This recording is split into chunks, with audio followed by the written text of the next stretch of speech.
The world's first electric washing machine was invented in 1901 by Alva J. Fisher. The first fully automatic washing machine was introduced in 1937. The average washing machine uses around 25 gallons of water per load.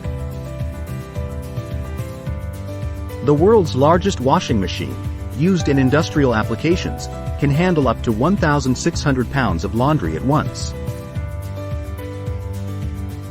Washing machines with inverter technology can adjust motor speed, saving energy and reducing wear and tear on the appliance. The average person washes their clothes about 2.5 times per week.